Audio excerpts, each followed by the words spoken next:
Hello বন্ধুরা, আমি বৃন্দা সুতপা চলে এসেছি তোমাদের সামনে আবার নতুন একটি ভিডিও নিয়ে। আজকে তোমাদের সঙ্গে শেয়ার করছি একটা রান্নার ভিডিও।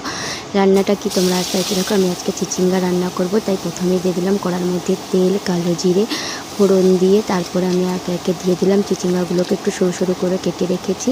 সেটা দিয়ে এখন হালকা হাতে এপাশ ওপাশ করে নেড়ে চেড়ে নিচ্ছি। আজকে আমি এই চিচিঙ্গাটা রান্না করব নারকেল দিয়ে। আমি আগে চিচিঙ্গা ভাজা খেয়েছি নারকেল দিয়ে, কিন্তু আজকে আমি এই প্রথমবার এই রকম ট্রাই করলাম। এপাশ ওপাশ নেড়ে এবার এটার মধ্যে আমি দিয়ে দিলাম ঢাকা।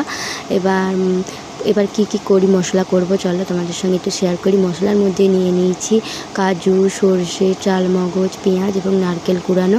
এবার এটাকে ভালো করে আমি শিলপাটার মধ্যে বেটে নেব, মানে বাটা মশলা করে নেব। তারপরে এটা বাটা হয়ে গেলে তারপরে আমি এখানে চলে এসেছি। দেখো আমার এখানে চিচিঙ্গাটাও ভাজা হয়ে গেছে। এবার একে একে এর মধ্যে দিয়ে দিচ্ছি লবণ। তারপরে আমি এবার এর মধ্যে দিয়ে দেবো হালকা করে একটু লঙ্কার গুঁড়ো। তারপর লঙ্কার গুঁড়ো দেওয়া হয়ে গেলে এর মধ্যে দিয়ে দেবো একটু হলুদের গুঁড়ো। এটা দেওয়া হয়ে গেলে আবার ভালো করে একটু মিশিয়ে নেব। নেওয়ার পরে আমি এখানে আবার নিয়ে নিলাম বাটা মশলাটা দিয়ে দেবো। দেওয়া হয়ে গেলে ভালো করে নাড়াচাড়া বাটা মশলাটা দিয়ে এবার এটাও আমি ভালো করে নেড়ে চেড়ে নেব। ভালো করে এটা মেশানো হয়ে গেলে এর মধ্যে ওই প্লেটের মধ্যে যে মশলাটা ছিল সেই প্লেট ধোয়া জলটা একটু দেব।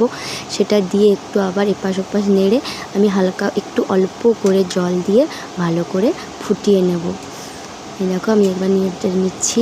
আমার এই ছোট্ট ছোট্ট ভিডিওগুলো যদি বন্ধুরা তোমাদের ভালো লেগে থাকে, প্লিজ একটা লাইক, কমেন্ট, শেয়ার এবং সাবস্ক্রাইব করে আমার পাশে থাকবে।